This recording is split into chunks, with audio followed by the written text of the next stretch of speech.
started as that kid that's always hanging out in the surfboard factories and like just kind of cruising there. I want to be around this and kind of just watch it like come to life and come to fruition and how surfboards are made. I was just naturally curious. Yeah, I'm originally from Philadelphia, which is like probably one of the most like overlooked like art and music scenes. So I just remember as a little kid running around and seeing like somebody make a chandelier out of fiberglass. Yeah, so we got some art pieces of yours behind us. You want to tell us a little bit about those? I would love to know about the near-death experience. So basically, I don't remember what really occurred. I kind of have like a few days deleted out of my life. But did it like change your approach to how you look at life after that?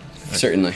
Yeah. I'd say us humans, try to make sense of the senseless a lot of the time, and we're like always just trying to synthesize random ideas and information and group it into like something that makes sense all the time, and sometimes just shit happens. What happens when all the noise kind of goes away? Not wanting to just reach for your phone and not having anywhere to be. Hey guys, welcome to the Conscious Flow podcast. We're your hosts, Kevin and Marley. Hey guys. Our guest today is Taylor Pagano. And yeah, we're super excited to have a conversation with you today. And can you just give a brief introduction of yourself, Taylor? Yeah, I'm excited as well. So I am an artist using mixed media, like several different mediums, including resin and fiberglass, a lot of found object artwork, photography. I kind of have my hands in a lot of different mediums. I'm also a musician and a surfer, and live on the North Shore as well, and would just describe myself as a creative and in a community of awesome and vibrant creatives as well. Yeah, so like what is the art community like here? I'd say, like I said, super vibrant. Yeah, there's like a lot of extremely talented people here, and North Shore is so sleepy and like everything shuts down by like 8 or 9, but a lot of people are very versatile and like work with their hands a lot, and they can fix their own cars and go fishing and are very resourceful. And then at the same time, like you see people really good with like people who are very good with woodworking and just as for some reason I just like I can't see the North Shore without art being intertwined into the whole entire thing. And there's so many like great appreciators of art, and even the art of surfboard making, surfboard building, that being here and so abundant. Right. Did you also used to shape boards too? Not shape boards. I was just doing the wet work is what they call it. It's like basically hot coating and putting on the like hot batch of resin onto the surfboard after it was glassed. And then that involves like grinding like the laps underneath the board, on the bottom of the board. And also learned how to do fins and done some scrubbing off of CNC machines and stuff like that. So just honestly, I was and am friends with surfboard builders and just hanging around surfboard factories all the time, and just kind of like started as that kid that's always hanging out in the surfboard factories and like just kind of cruising there and like just started as like, wow, like I want to be around this and kind of just watch it like come to life and come to fruition and how surfboards are made. I was just naturally curious. And was that at the old sugar mill?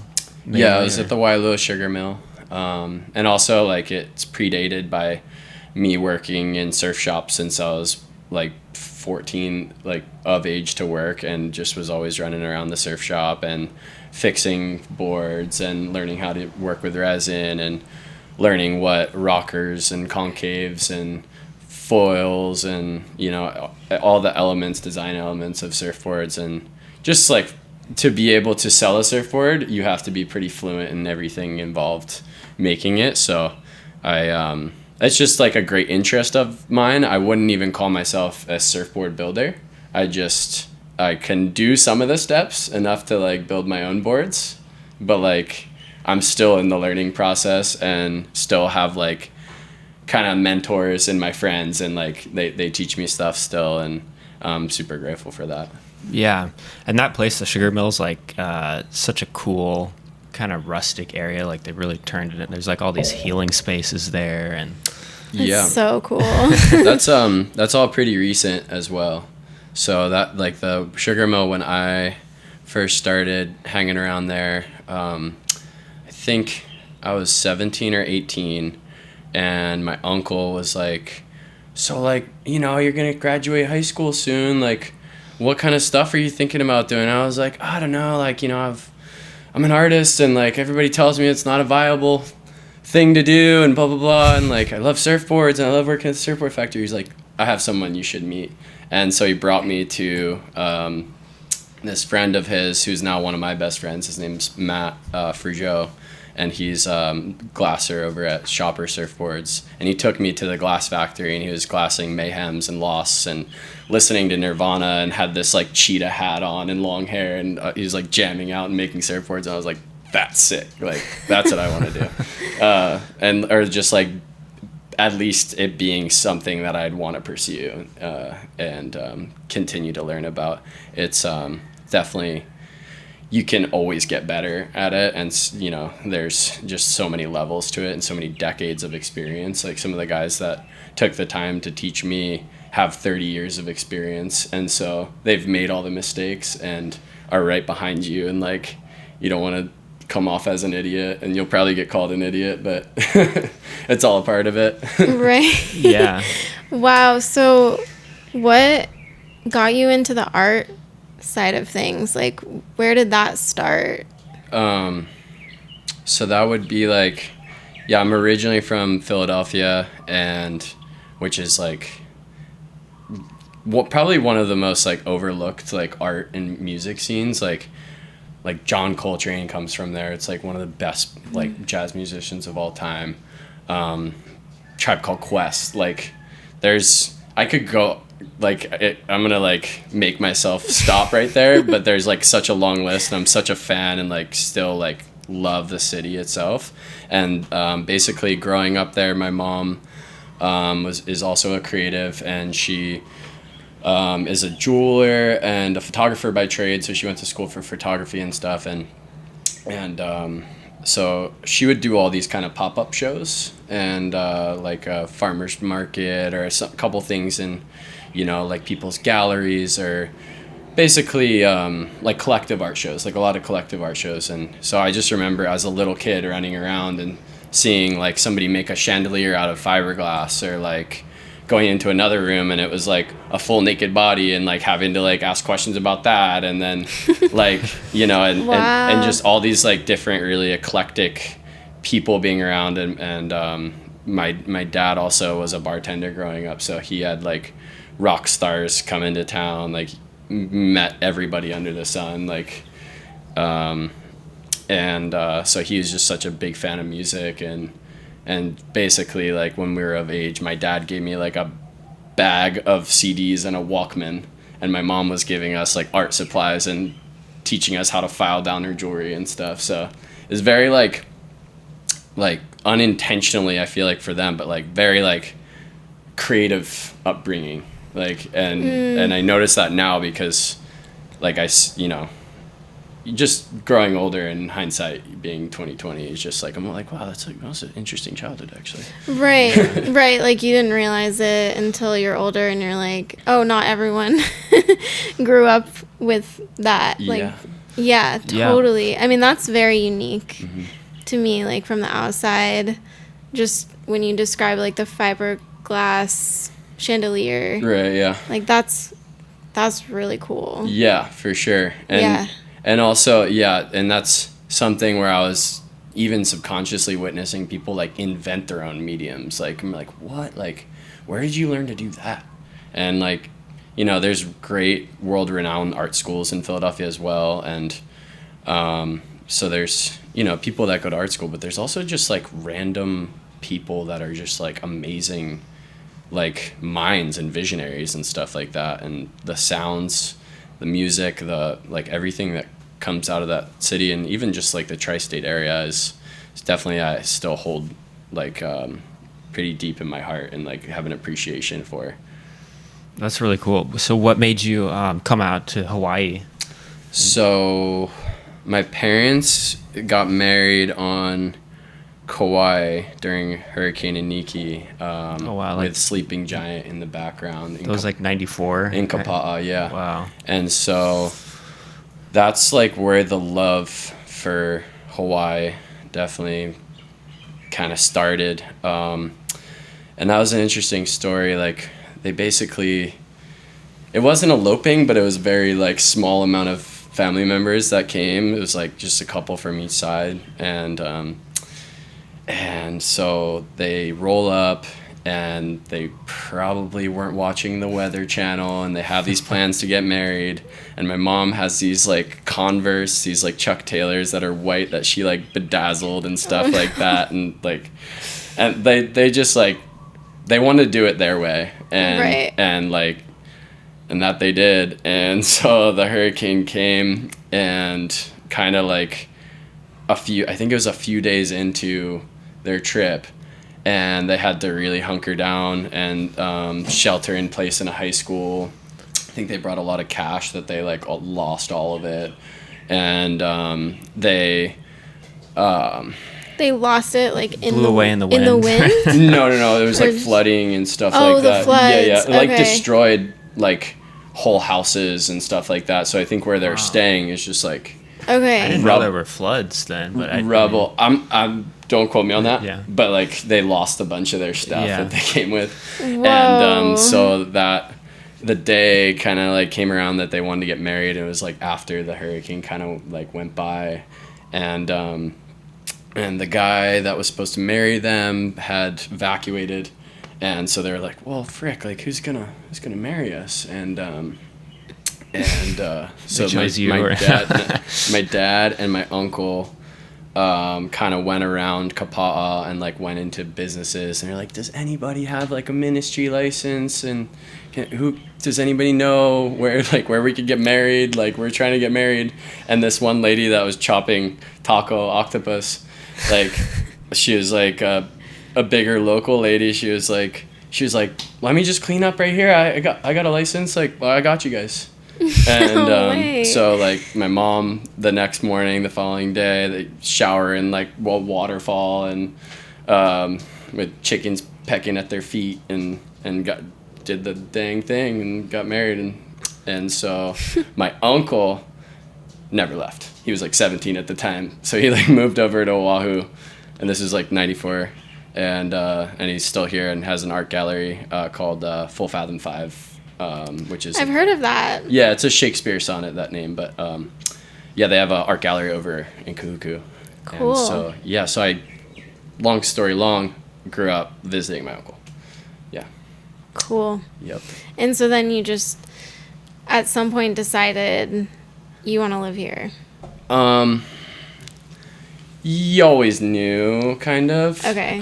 Like I would take like summer breaks and then come out here, and my uncle's, he managed Cholo's, the Mexican restaurant in Haleiwa, and for like a while, and then he also lived on East Side, like Kailua, like he's kind of lived all over. He used to live in Wailua and Crozier, and so we would kind of visit him wherever he was, and sometimes we'd be house sitting for like a friend of his, and just take every break that we could. We weren't like well-traveled kids, but we would like, my parents would save up and just bring us out here, and like, coming from Philadelphia, we could play outside and catch little bait fish and stuff, and just run around and look at geckos and whatnot, and it was pretty freeing, and it made a huge impression on me and my brother, and we were like, why are we going back to New Jersey? Or it was at Philly at the time, Philadelphia.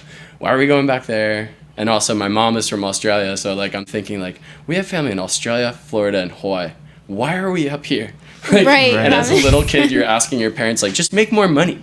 Like like move to a better place. Get your shit together. We've been drinking the most deeply hydrating water out of this machine. Hydrating water? What's that? It's called Kangen Water, and it gives a negative charge to the water through these platinum titanium dipped plates. And it also restructures the water into smaller molecules so that your body is more able to absorb it. So if you drink like tap water, it kind of just sits in your stomach, but this water, you can feel it just getting absorbed into your body. Yeah, so I've had my Kangen machine for about 5 years. It's literally the only water that I will drink. We are 70% water, and so when you change the water that you drink, you change the whole foundation of your entire body. We believe in Kangen water so much. You can learn more about Kangen water in the link below. Back to the episode. Wow. But you don't realize you're like, you know, like everybody's grinding. Like we have a lot. We have a roof over our heads. Like you learn to be grateful, obviously, not just a little twerp. Right. Totally. Totally. It is. Hawaii is a really special place, though, and yeah, I'm like grateful every day to be living here. Yeah, I mean, we're living our dream life here. Like, it's amazing. Yeah. And we actually used to live in Kapa'a, too. Nice. For a little bit and then moved over here. But, yeah, so we got some art pieces of yours behind us. You want to tell us a little bit about those? Yeah, so should I bring them closer? Yeah, maybe Okay. maybe grab them one at a time. Yeah, so I'll start from the most recent pieces. So these ones, just using like hardware store spray paint, definitely not the professional art stuff, but basically what I do is I feel like how I want to feel and connect with like my, whatever the vibe is. Like I usually am listening to music and I create art the way that I surf and that a lot of people surf. You kind of like draw a line, you know, you're drawing a line off the bottom of the wave, then you go to the top, you know, right. kind of like that. So I'm very expressive in that way where I'm like, Yeah, I see the bottom turns there, actually. That's really cool. And there's actually like a template of like one of my favorite fish tails right there. And this is like the end of like a long board, like almost like a lesson board at the end of like my street that I could see, and this is like some like gnome guy, like it's like call him the Gnar gnome, like gnarly. And then there's even like other faces in there and stuff. But what I do is I just keep on layering and layering until I'm like kind of bringing out figures and stuff within the piece. And what I really like to do is kind of abstract, and then sometimes stuff will look like, you know, real things, and then I'll kind of bring them to the front, and you kind of have to stop at a certain point. Like you're like, okay, like this is an abstract piece, I'm not doing a seascape or a mountainscape, where do I stop? And like where I think it looks cool and I'm not gonna ruin it anymore. Totally. So that's the one. I love that. I love the bright colors. Thank you. And then, this is kind of like, these are all both in the same past. You could bring it a little closer too, because there's not the best zoom on there, but yeah. And then this is like, I had somebody's old like cooking stove that like I wasn't really gonna use. It was kind of trash in a way, and I just used that to put over the piece, and then like do like colors, so like kind of like that gradient. So like these are like holes in like a cooking stove, and I like used it as some people like have used like doilies, like their grandma's doilies to put on surfboards. And I've just been experimenting with more graffiti, and like you could tell like I like spray painted over stuff that I've done, and there's like kind of like layers to it. And this is one that's up on my wall that I still will just go up and like change something here and there, and cool. And that's pretty fun to do for me. Let's see, and then let's see, these ones are the resin pieces. So when I was working in surfboard factories, I would go into the scrap fiberglass bin and kind of use whatever was going to be thrown away, and then find pieces of wood in the sugar mill, sand them down, sand the sides almost like they're rails of a surfboard, and then glass it. So kind of prepping it and then glassing it and then hot coating it and kind of building it like a surfboard. This is like not a failed attempt, but one that delaminated a little bit and popped off of the wood, but it is a proud experiment, like, and a lot of my artwork is. And I'm a mixed media artist, so like this is a film photo that I took of, it's like a 35 millimeter film photo of like a burning, like I just like lit up like a dying flower on fire. I think it was like on the East Coast, just like one little flame. But and then like mark making and drawing on top of here, and you could tell there's like kind of that spray paint gradient kind of vibe. And I use this old fencing back here. So in the sugar mill, it's just like, in the Hawaii sugar mill, there's a lot of kind of like trash that's strewn about, but it's more like big windows that are like have a patina on them, and like so I'll take that stuff and then upcycle it and use it for artwork. This is a resin panel, so I kind of taped that off, and then like got one of my favorite single fin templates, and I taped it off and brushed in gloss resin. So yeah, it's like I just really enjoy getting to use the techniques that I used building surfboards on artwork, because I really think what those guys do is very much an art form. Yeah, I love the upcycling too. That's really cool. Yeah, me too. So yeah, this is another one. Like, buddy works on a construction site, and he was just giving me like, pieces of wood. Like, there's certain times I probably haven't had the money to buy a bunch of canvases or like sketchbooks, and so like I've made canvases out of most things, like a lot of different stuff. And so this is another one that's very much mixed medium. And this is an old 60s National Geographic clipping, a playing card, one of my doodles here, and it's like kind of this like projection vision thing. And yeah, I really enjoy making artwork that like people have to look at and be like, what is that? Mm-hmm. Yeah, well, like, it looks like this. I love abstract art because like it's really up to the viewer to like use their imagination, and it kind of sparks like kind of your imagination. And usually what happens is like when I look at abstract art, I get like these kind of memories that come up.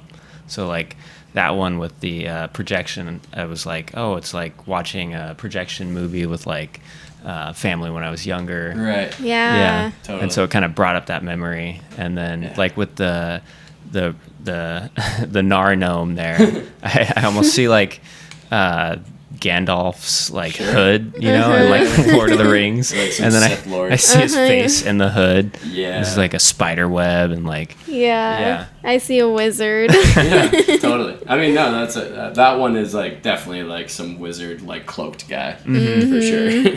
He's like definitely has some spells to cast. Right. Yeah. So then last but not least, have this like watercolor. This is a print of a painting that I did using watercolor, and essentially I was doing this about a week before I fell very ill, like like nearly died from double pneumonia and this blood infection that I had. And so I was like painting this painting, and a couple drops of blood came out of my nose, and I was like, no, I like this piece, it's ruined. And then I was like, wait a second. And I just like splattered these little dots. Now they kind of look black, but on the original, you kind of see the kind of maroon red from the blood, and like even drew like a little nose and mouth over here and staircase. And yeah, it was kind of weird foreshadowing there, like of what was to come. Mm-hmm. But yeah, so that's some art. That's super cool. I used to do art to like just, it was like self-therapy kind of thing, and I always had to have the mindset of like, if I make a mistake, it's not a mistake, it's part of the journey, it's part of the art journey. Otherwise I'd be too perfectionist kind of thing.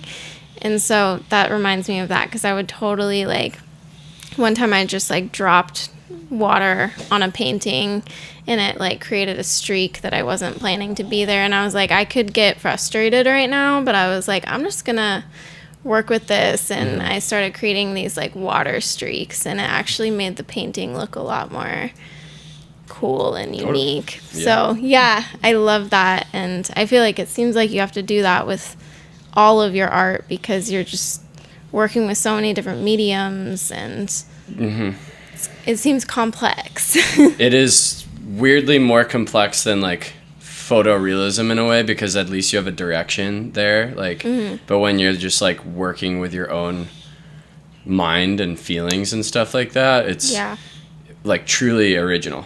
Like that's what I love about abstract art is, and some of my favorite artists are able to make these marks that are uniquely them, and you could put on a car and it would look cool, or you could put on a jean jacket or on a shirt, and it's just like so iconic that you could cover your whole house in it. I actually have a friend in Ocean City, New Jersey, where I eventually went to high school, and I would describe that as like my hometown. His name's Todd DeCurcio. It's Odd DC on Instagram. His artwork is so amazing, and like a lot of this stuff, like I'm very inspired by him, and it's like even like you could see it.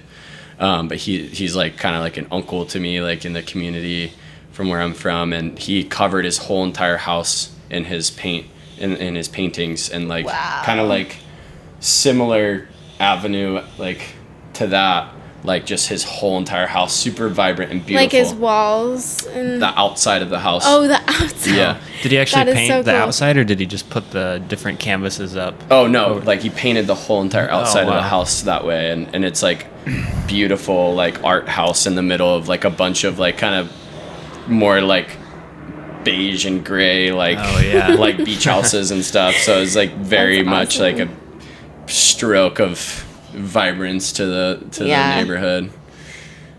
I would love to know about the near-death experience that you mentioned to us, not on the pod, but it sounded like you were just talking about that though, with the pneumonia. What happened? So basically I had a trip planned to the East Coast, and it was around like late August, early September, and I was organizing this art show. It was kind of like, in a way, it was like my second solo show, but like the first one I planned myself. This was like more like promoted, and there was going to be a band there, and like, you know, it was like a real thing, and like a huge room I had to fill up with art, and it was pretty intimidating. Like my friend who's one of the promoters like kind of walked me through on FaceTime of this room that I was going to have it in. I was like, oh my God. Like I have to make like big art, like huge, or like bring it a lot. So I was like kind of stressing, and had some help from family, like my uncle with the art gallery. He helped me package everything up, and even like helped me with like the fee to get it over there and stuff. And I was like so like grateful for that, and because it's expensive, you know. And so it was just all this kind of like this movement to like do this art show and stuff, and I was just like hoping all the art got there safe, and just wanted to do a good job, like it being something that I had my name on, and like I was doing all the promoting for it. It's just a lot of anticipation, and however big or small, or me being an up and coming artist, you know, it was just like I wanted it to be like awesome and a ripping good time, and that it was. But as the days kind of approached, and I was like on this trip, you know, I was going to see old friends, and like kind of like going all around the state of New Jersey, and going to Philly, and just trying to see everybody and do everything, and bringing the candle at both ends. And I was just came off a plane, and was kind of nervous and anxious, probably more excited, you could say, about this art show coming up. And the day or two before, I was like, okay, I kind of have this like scratchy throat thing with phlegm, and I was like, what's going on here? I was like, okay, like I used to get strep all the time growing up, and I was like, I think I have strep. So I went to a doctor, and he was like, oh, like your insurance doesn't work here, so we're not going to do the strep test, and we're just going to assume you have it, and then I'll prescribe you the weakest antibiotic, like a Z-Pack, essentially. What? And so went and did that, and had my art show like the next day. And that night of that like that same morning I went to the doctor. That night me and my dad were installing all the art. I was probably like being a pain in the ass with him, you know, like just like, oh, this got to go here. Oh, this is crooked, or like, you know, just like being like all like just anal about everything. Right. And so yeah, like I start to kind of like, I'm taking the antibiotic. By the time I'm doing the art show and like I'm welcoming everybody and like helping the band set up and find their place, and the art show is starting to kind of come alive and begin. Like I was like already on like my first round of antibiotics, and art show went well. It was awesome. I ended up in a East Coast magazine in New Jersey, a little art magazine called Breakers, and then fast forward to like 2 or 3 days later, more seeing friends, more socializing, all this stuff. And then I'm like, come down with like 105-degree fever, and I'm at my parents' house and like shirtless, and it's like pretty like chilly out too. Was this like a week later, you said? Like a few days later after the art show. Just a few days later. Yeah, okay. so yeah, I'm like kind of like just like can't cool down. Have a 105-degree fever. I'm like, my brain's probably frying. Like I don't remember what really occurred. Like I kind of have like a few days deleted out of my life because I was really like had a super high fever. Yeah. And then I was, and they knew I was sick. So they were like, took me to urgent care, and my fever went down to like 96 or 97.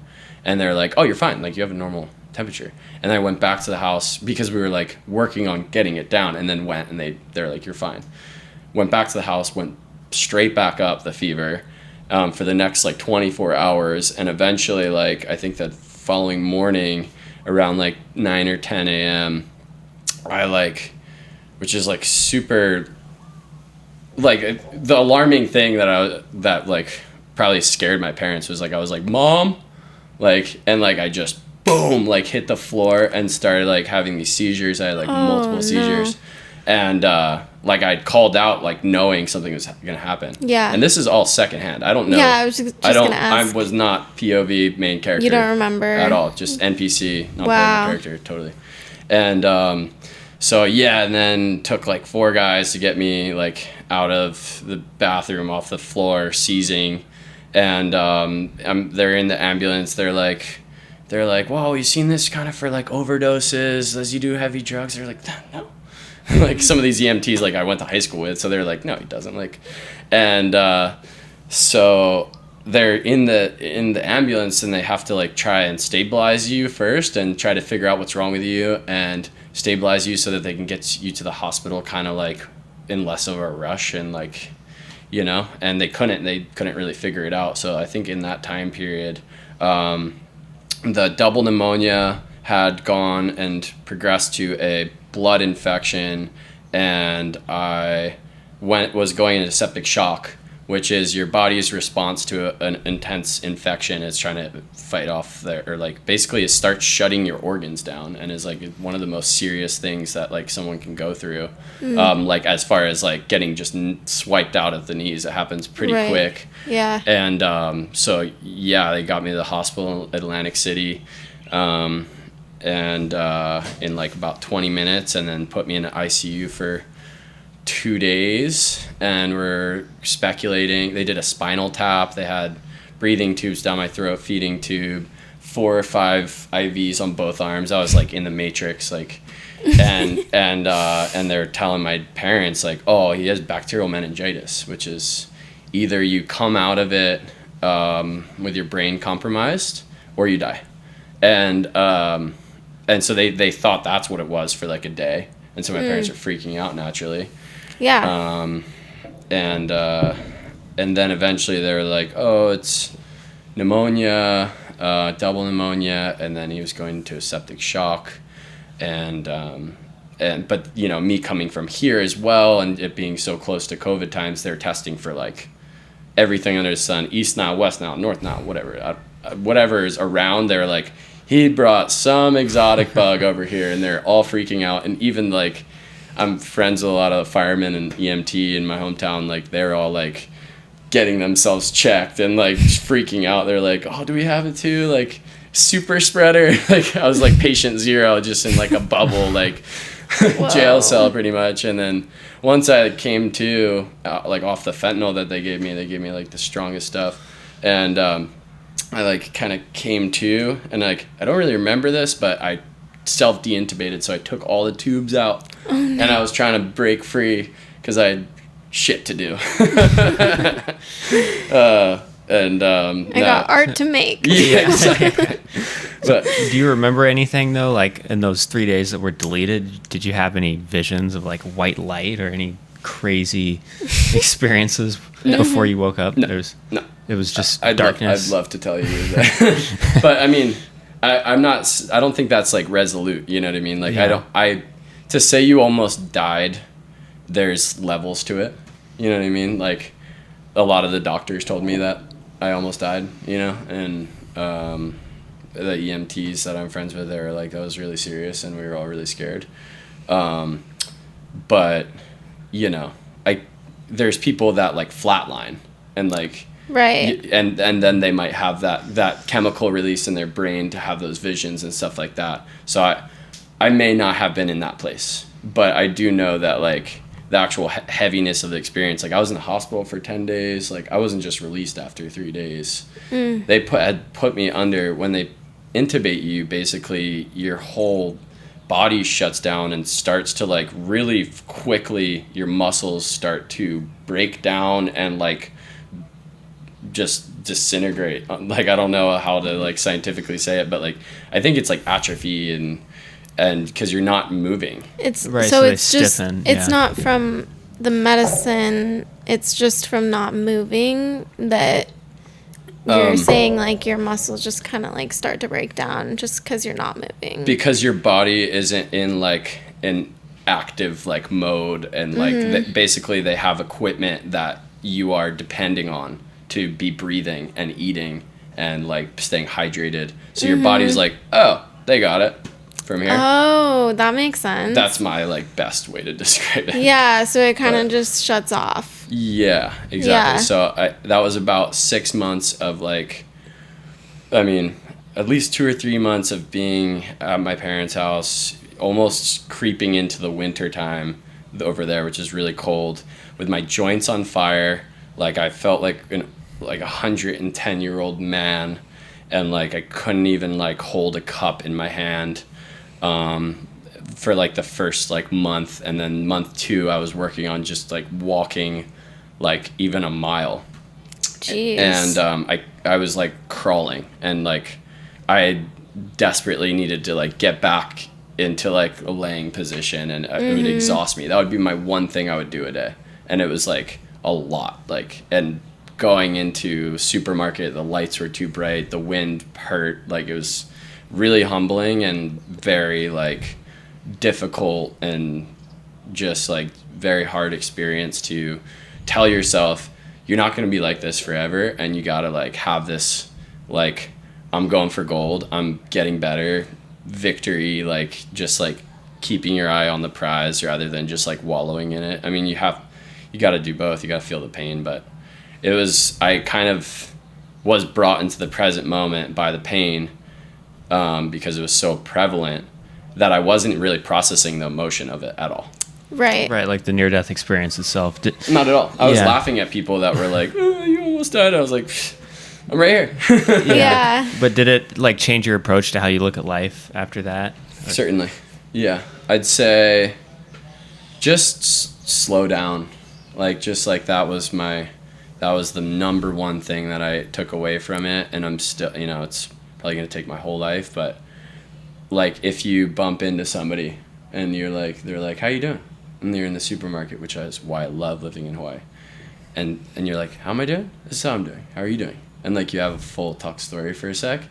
And like you intentionally shop in the grocery store. You intentionally go surfing, and that just to be more deliberate with your life and fill your day with like kind of more simple, like today I'm gonna go work, and then when I get off from work I'm gonna go for a swim, and that's a great day.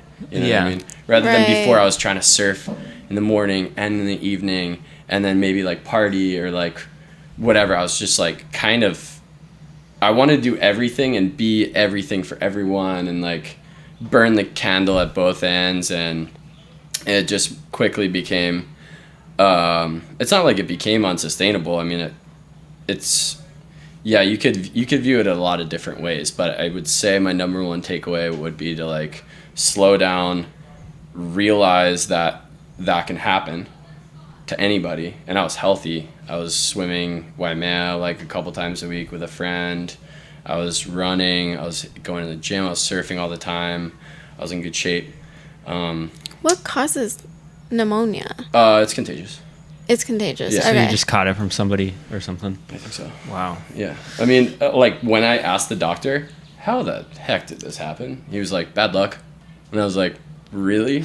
Like, that's all you got for me? Yeah. Like, come on. I mean, yeah, I'm like, what do you believe in? Like, are you, okay, I guess I'm curious, like, your perspective kind of on life. Like, can things happen kind of as coincidence, or do you believe in just, like, do you feel like it could have happened for a reason? Or, I don't know, just, like, what's your perspective on that? Definitely. No, I mean, that's a tough one. I definitely think us humans, try to make sense of the senseless a lot of the time, and we're like always just trying to synthesize random ideas and information and group it into like something that makes sense all the time. And sometimes just shit happens, you know, and like sometimes, you know, crack a couple eggs, make an omelet, whatever you want to say. But Totally. I think that way. But I also like, you have to create a narrative for yourself, and sometimes you have to like have that becoming story, or that kind of like progression, human development yourself. So the way I interpret it in my own brain was that like it really put me like in front of myself and made me like, it was a big test, you know, it was just like a giant test. And it was a difficult one. And it's even hard to like put words to it, but I do kind of believe in divine intervention sometimes. And in this case, like I kind of have like cycling theories, like like one being that like do what the heck you want to do, like do what calls you, do what makes you burn, like do what you are most passionate about, and don't waste any time. I mean, like waste time, do nothing for a day, it feels great, but like don't waste time not being yourself. And show up to every single conversation, to every single place as yourself and as your authentic self. And if you do that, you never have to lie or pretend, and you don't like your cortisol levels are lower, like you're laughing more, you're loving more, like so I think that would be like giant takeaway for sure. Yeah, and I think like having purpose, you know, like with your art and surfing, and having like your mitochondria all focused on one thing, you know, like I want to talk about your surfing too. Like I want to know what the craziest wave or like you've ever surfed. You don't have to tell me the actual name if it's like a secret wave, but you could describe it. Like what's the craziest wave, like something that's just like totally, you know, kind of like a novelty wave. Yeah. I'm going through the Rolodex right now. And like, cause I've surfed like threshold Waimea, like what some of the big wave guys would call like smaller, just starting to break, and a couple other spots on the North Shore. Like those are, you know, like kind of on the grand scale, and like that's like when you have a big wave, there's like a rush. And I haven't even, like, I'm still feel like I'm chipping away at the bigger stuff. Like, I want and have a desire to be in bigger waves. But really, the craziest waves I've surfed are, like, the small, weird novelty waves, kind of like you were saying. Like, there's one in my hometown, not going to say where it's at, but actually there's a couple in each one of the Barrier Island, like, towns in New Jersey, where there like might be a wave somewhere that goes under a bridge that is the ocean connecting into the bay, and it's like a round kind of wave and you like are in waist deep water, and then like push yourself into the wave from like waist, like from standing, and then stand up and then go for like a while. Like it's like a pretty long wave, almost like a point break type of wave. Like those ones are really cool, and I definitely would consider myself like a student of sand, like from being there. And you know, some of the older guys talking about, you know, there's dredging being done. Okay, so now like they're shuffling the deck. They're kind of like tilling the soil. So like now we gotta like keep our eyes, bike around the whole island, which is only 7 miles long pretty much. And so like you kind of like are watching which wave pops up and which sand looks the best, and kind of like studying what spots are gonna pop up. And that made it really interesting, because it's not like VLAND has been like VLAND for right, because probably the reef thousands never, of years, at least hundreds of years. The reef never moves, right?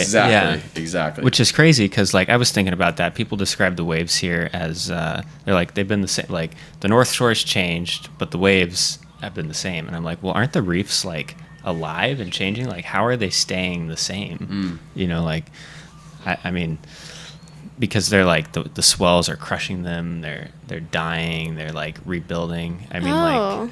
I mean, is a reef like... Is that just a slower process?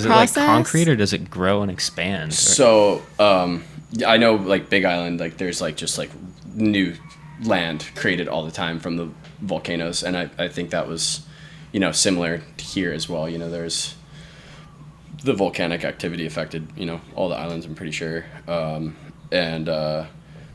they are dulled over time and die over time, the reefs. You know, the reef at Rocky Point, like when you could walk out on it and it's like spongy enough, like it's not like very sharp reef.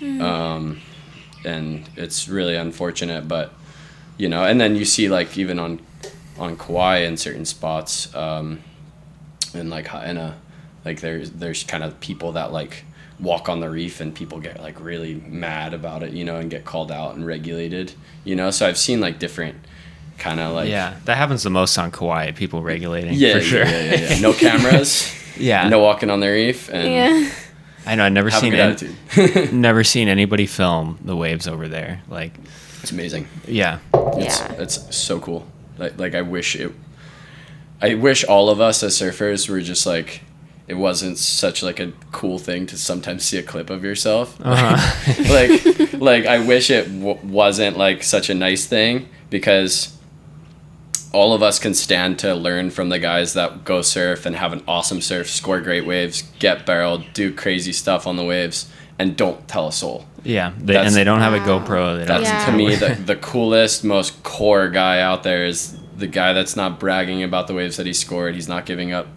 spots that are like secret. It's just pure enjoyment. Exactly. And I've been off Instagram for I think now 3 months. How are you feeling? Good. I mean, I'm still on Facebook for the marketplace, you know, like I like to see what kind of surfboards are out there. Sometimes like antiques, bikes, furniture, whatever. Surfboards, Yeah, exactly, totally. 100%. But yeah, Facebook is like a weird, like, little cousin of Instagram. It's like not that toxic. I'm friends with like somebody that I knew in the 6th grade, and then like my homies that are like avid surfers. So I see like what like fill in the blank classmate of mine is up to, whether I like it, whether I like it or not.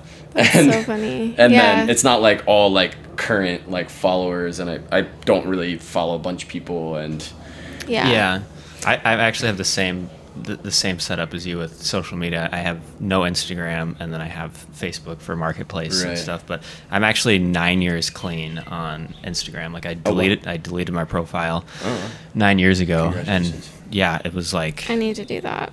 Yeah, it was one of the best decisions. How are you gonna advertise the pod? Well, okay, so it's so funny because we just did an episode about Instagram recently, because I tried to start a Conscious Flow podcast Instagram, and I just felt really sick after like the first week of doing it every day, and I was like, I just don't have the capacity for this. So then we were like, okay, maybe we got to take it down.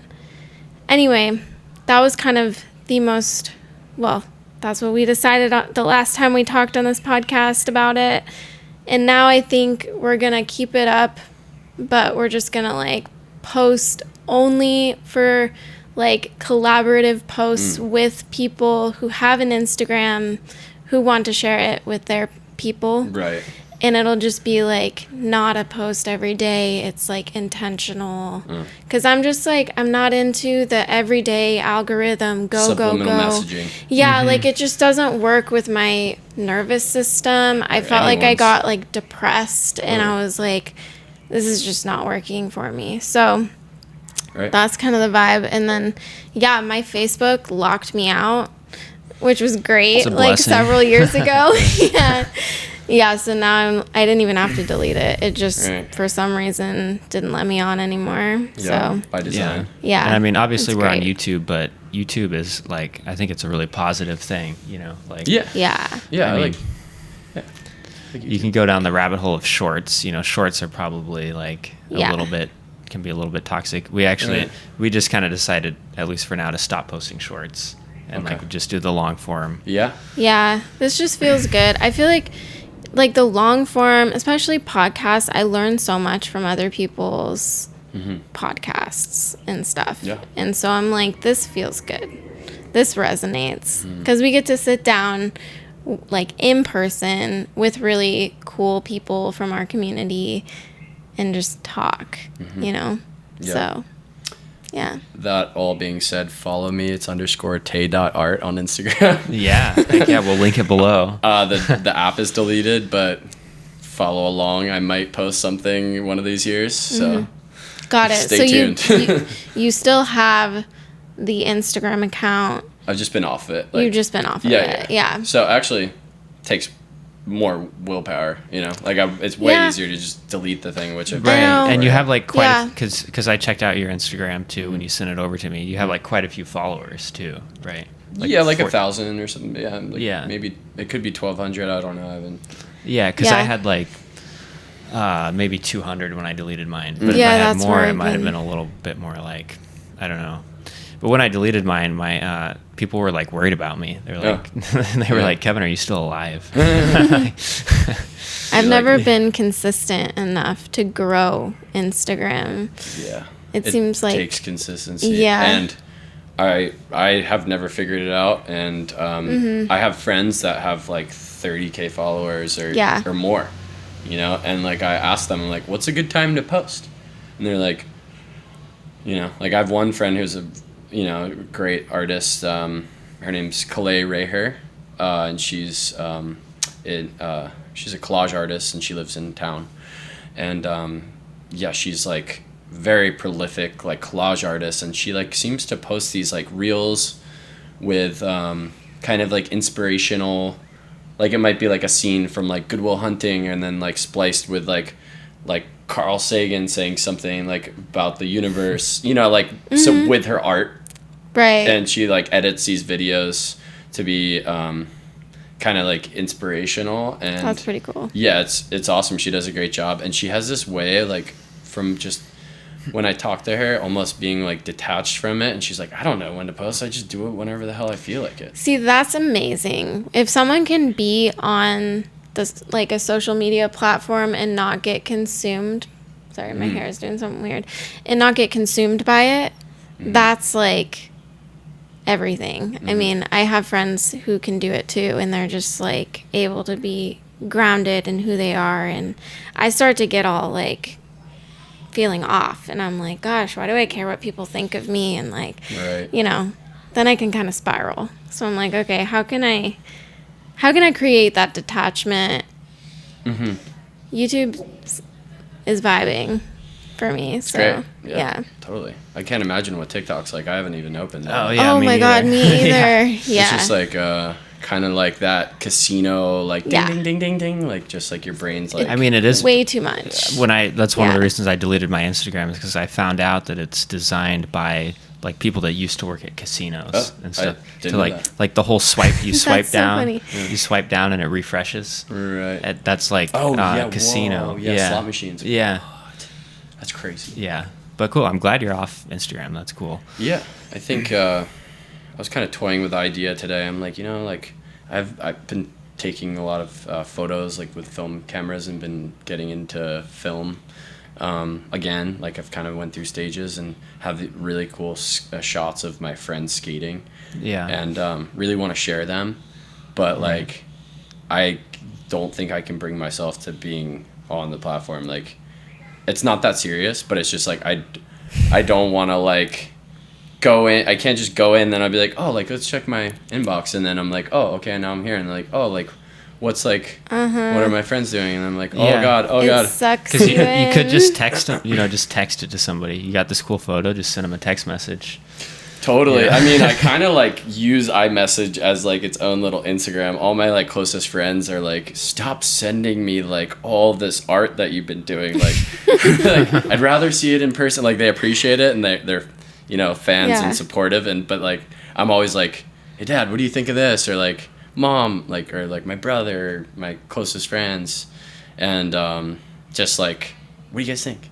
And I feel like that's a more wholesome way of doing it than it's really toxic when you get on Instagram and you're like doing something vulnerable, like making artwork that takes bravery to show people. And then you show it to them and then you get 3 likes, which happens sometimes. And you're like, I am 3 likes worthy. Exactly. And that's not the case. It's the algorithm is pitted more towards, it's rigged so that it keeps you on there and it keeps you just throwing content out there and contributing to the subliminal messaging, and it's just a lot of noise that it's one of those things that like once you kind of cleanse from that, it's nice to take a break from drinking, it's nice to take a break from coffee. Like you realize these things about your body and your nervous system that just begin to naturally get better, and you begin to experience happiness.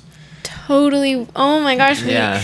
Literally, that's what we were talking about on like the Instagram episode, was we were like, because we just listened to this podcast of this woman who was talking about dopamine hits. And she was just like, we live in a society where people are just getting addicted to everything. Like there's just so much, it's like abundance of things you can get addicted to, and social media is one of many of them. She talked about social media for a while, but it was also like AI, people starting to rely on AI for social interactions, and like I don't know, she went on and on, but the main thing was just like the dopamine hits that we can get from like stimuli, and there's just so much stimuli all around us, like coffee and social media and television and movies, and just like boom, boom, boom. And it can like make it so that you can't just like be in a resting, happy state. You just like need that stimuli to be happy. So I'm not free of it at all. Like, I mean, I will like still like have like a movie or something on, or a show that's mindless. I work at a restaurant. I'm a server, so like sometimes I come home and I just want to like numb the brain, and I'll like go on my phone, and like I have like a silly little surf app that I'm like, it's like a little video game. Is that thing. True Surf? It's True Surf. TM, sponsor me. I love that game. I just found a glitch in that game. Actually, you can if you go to Cloud Break and then you go to Chopes, you go back and forth. If you go to Chopes, it's 35 feet. So you should try it. Oh. It's like... Maybe it's just on yours. It just stays 30... I'm going to show you after the pod. I'm a level 25 local hero, by the way. Okay. That's who you're talking to. I should introduce myself that way. You guys are speaking a different language. Yeah, I think that's the best game. I mean, like, it's such good practice, and it is weird. Like, I'll, like, be clenching my jaw, like as if I'm, like, watching waves and, like, mind surfing them. And I'm, like... It's, like, a... what's it called? A simulation, like almost like not a perfect simulation, but it's like definitely pretty addicting. I've had to put it down a couple times, but it's I do the same thing. I'll like do that at night, like after a long day or something, just to like numb. Everybody makes fun of me. It's okay. No, yeah, you've seen me, I'm Marley. like, what? Are you playing a video game right now? When you see the screen turn sideways, you just gotta go. Wait, are you surfing, Kevin? Yeah. Do you ever like? Do you go to the? It's like the replay camera number 10. That's the first person one, and you get in a barrel and then you. Do you watch the replay? No. Okay, see, I think I'm a little more addicted because I'm in there watching the replays. Like, whoa, sick. Yeah, it has a first. You can look at it first person. I did that. Yeah. I love like, yeah, it's pretty ridiculous. You could do like 900 like rotations in the sky. Like you get a certain board, and I think it's like a sci-fi or like a Firewire sci-fi. Okay. And you could do like a 900 spin and then like tuck right back into the barrel. Yeah. It's like subhuman or superhuman, I should say, tricks and stuff. Yeah, Totally. such a fun game. Yeah. I mean, so I'm addicted to that for sure. Yeah, me too. I won't. Whatever. I don't know how to get off of it. I feel like it's like just, pick your poison, and also like, it's more like awareness of. I'll especially play it if like addiction. I can't surf for like a day. Yeah. I'll just be like, all right, Yeah. on True Surfer. I play it in the lineup. I'm just kidding. I'm just out there like, hold on, guys. Like, right, you got like that plastic cover over your phone. I'm top surfing turn. all the time.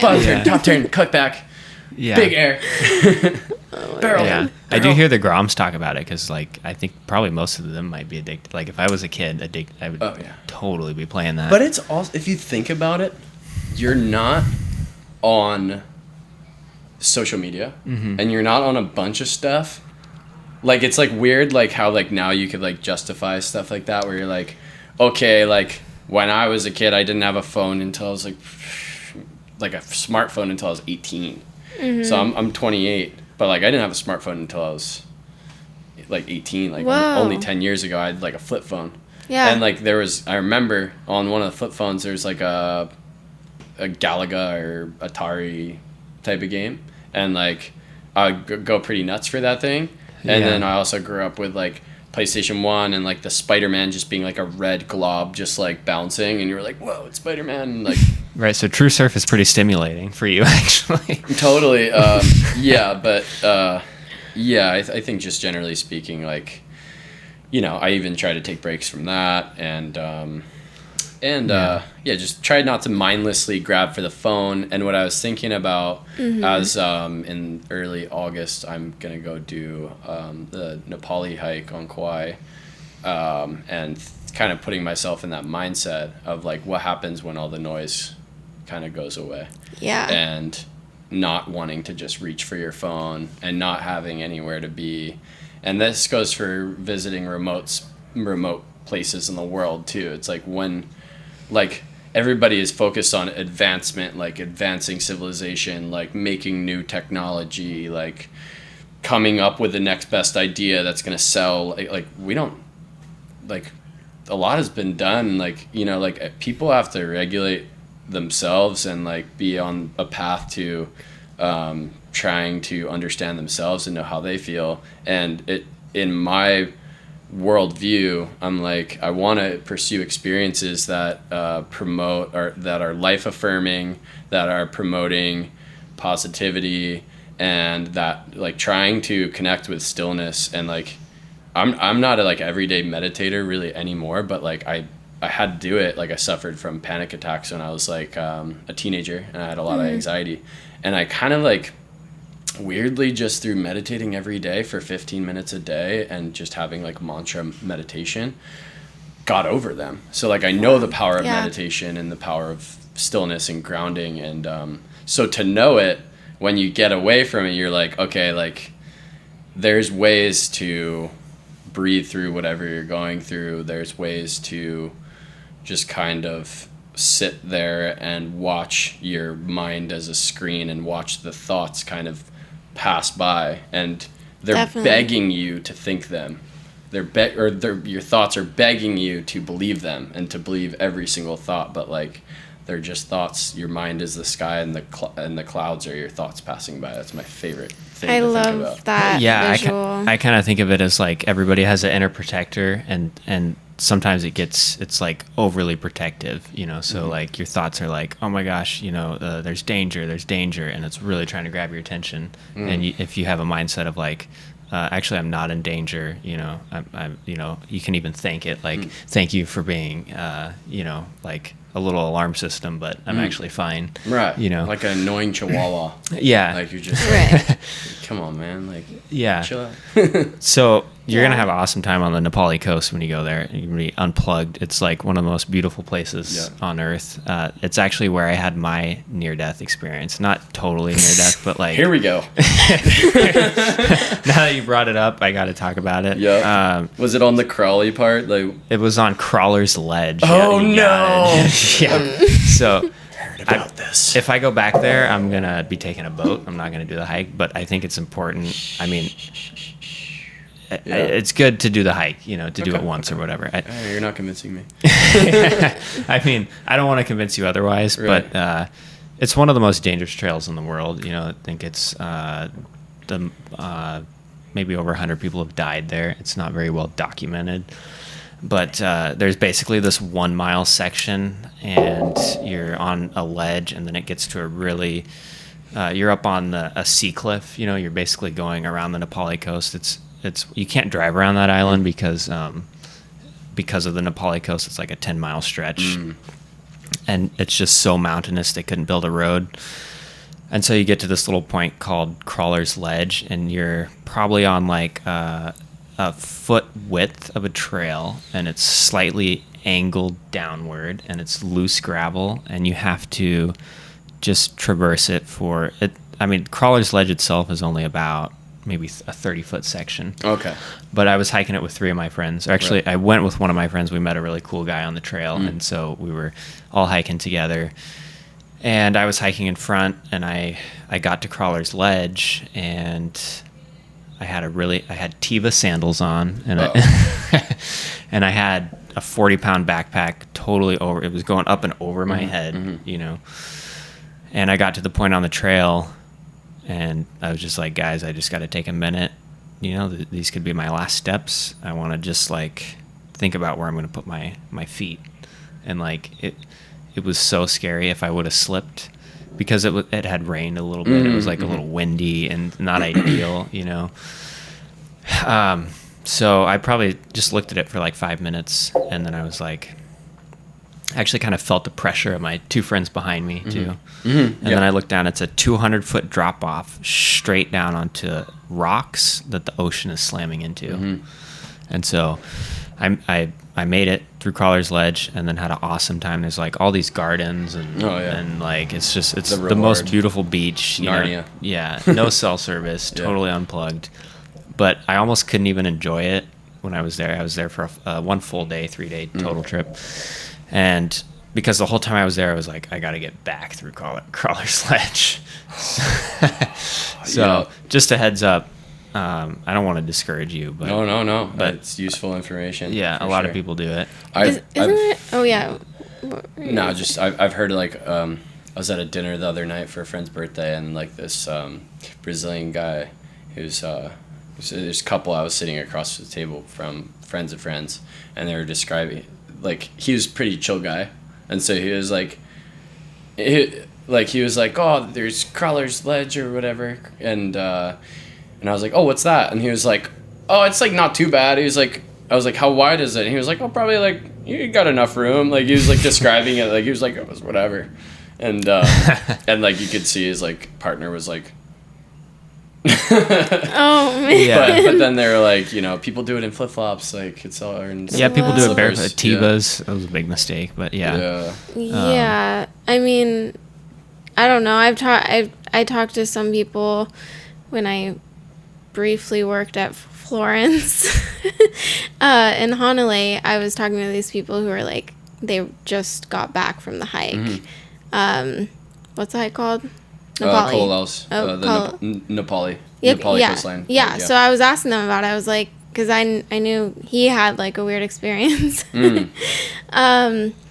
scary experience, and they were like, oh, no big deal, like totally fun, like totally fine. And they were just these like, hiker dudes that were just like, hello, traveler. Yeah, they probably, I think they did have an accent too. I don't know where they were from, but probably Aussies. Yeah, crazy Aussies. Yeah, maybe fearless, right? I'm half Aussie. All right, Are you really? Yeah, well, my mom is from Australia. Oh, Western right. Australia. Okay. Cool. Yeah, I don't know. I mean, It's perspective. I think the It's trail can perspective. change, Yeah. here and there. I think it could also be like, some people are scared of like certain Heights. things. Yeah. I'm definitely afraid of heights. Yeah. Yeah. But I also like flew planes. Okay. I made a point to break down the wall that is that fear, and went on like the King to Ka when I was a kid, like the roller coaster at Six Flags. That was like a huge deal for me. And then like, certain hikes even on Oahu, and yeah, and then like I had this period of time when like I had this close connection with my grandmother, and she passed away in a car accident like really suddenly, and I, for some reason, my gut reaction to processing the whole thing was, my grandma was a badass. What is the most badass thing that I could get myself into? And I was just like, well, I'm kind of like scared of heights, and like I have these friends that are pilots, and I've been thinking about it. I'm just gonna go for it. So I started doing my like private's license like this couple summers ago at George's Aviation in town, which is like at the airport. So you're like taxiing around commercial airlines. whoa. But yeah, so like I am afraid of heights, but it's not like, I don't know, like I can break Yeah. past it, and I do try to like just have that on the regular schedule of things, just to like try to like flood my system. Yeah. That Well, makes yeah, I think, sense. and too, as long as like the weather's good, it'll Yeah, be like if fine. it's rainy, it might Yeah. be more sketchy. And I think the trail, heard it does that. like change, year to year. So this was like Right. 2021 that I hiked it. Was it wet? Like the trail? Like, was It had been raining like intermittently. It wasn't raining when I was crossing it, but it had, I think it had kind of washed some loose gravel recently over it. So little landslide action. yeah, I felt like Kev slide. Yeah. If I were to slip a little bit, it was over. Okay, I So- thought I heard something. This isn't to like spread weird rumors, but I thought we looked into the, I don't know, maybe you told me this, Kev, was that there was like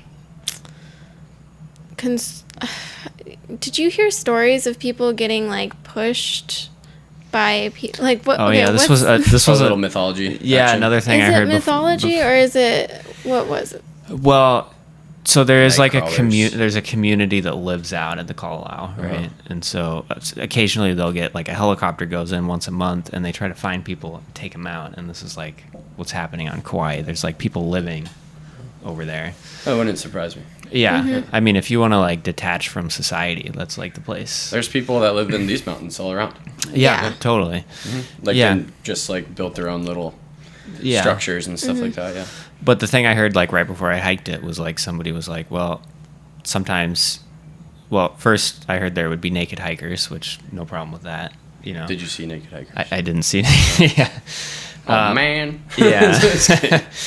I know. But what I did hear is that you can, some of the people living out there might be pushing people. So like anytime I came up to like somebody, I was like, am I going to get pushed? It was kind of sketchy. Oh, like other hikers would push you, Yeah. like off the ledge. Off the ledge. Yeah. There's like a Reddit or something somewhere that like. This was just like, Yeah, where this is did just you hear like that? local knowledge on Kauai. Like people just kind of know. I don't know if it happens anymore, but like some of the indigenous hikers out there, the people indigenous, like the people that live out there, Yeah. or I don't know, somebody who's angry might Right. just push you off because.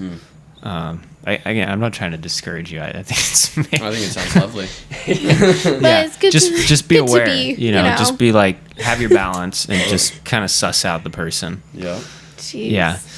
Okay. I want to get into maybe my final question here for you is, so like, of all these things you're doing, what is currently giving you like the most purpose? Because like we talked about purpose earlier, and like, what do you feel is giving you the most purpose out of the things you're working on? Just generally speaking. Yeah. I'd say like. Or like what fires you up the most? I mean, like, it's really hard not to just say surfing. Right. But I'm gonna try to like buck the impulse, because it's like surfing serves nobody but yourself. It is a wonderful way to regulate your nervous system and wash away the worries and connect with nature and fellow man sometimes. But like, you know, you got to have other stuff. Although it is my favorite thing to do of all time. Definitely very passionate about surfing. But yeah, it's, as far as the purpose goes, like being a creative person and living, having a creative lifestyle and having the time and space to create whatever I want when it arises and to be there to catch the feeling. And I view myself and my mind as a conduit that is receiving signals from the universe, that is like almost like these are just ideas that are out there floating, and if you're just sensitive enough to receive them and you're still enough and listen to your heart and your feelings enough, you could catch these ideas, and you could wake up at 2 a.m. and write something down, an idea for whatever. Like it could be, sometimes I'll have an idea for a movie, sometimes I'll have an idea for like a sketch comedy thing, or like a joke, or a painting, or a new shirt that I want to do. I'm a silk screener as well. But yeah, to try and be more concise, like what I'm most, like what gives me the most purpose is yeah, that creative lifestyle. And it's to like maintain that that connection with myself and to live most authentically, and everything kind of falls into place. Like the money falls into place, and like it sounds like a weird manifesty thing, like woo-woo thing, but like if you do what you love to do and you're like genuine about it, like everything will kind of fall into place, and the people that you're meant to be around will fall into place. And probably a quote that could nicely wrap it all up, it would be I think it's Leonard Cohen, and it's art is the ash that falls from a life that is burning well.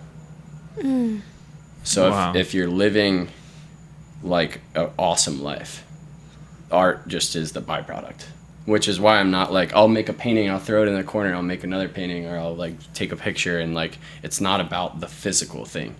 It's about like celebrating beauty and bringing beauty into this world, and bringing things and creating things that weren't there when I woke up this morning. And to be able to do that, I would say it's divine and godly, but really it's not you. You're the servant, you're the student, you're in school, take the curriculum. It's like there's something, like, you know, I'm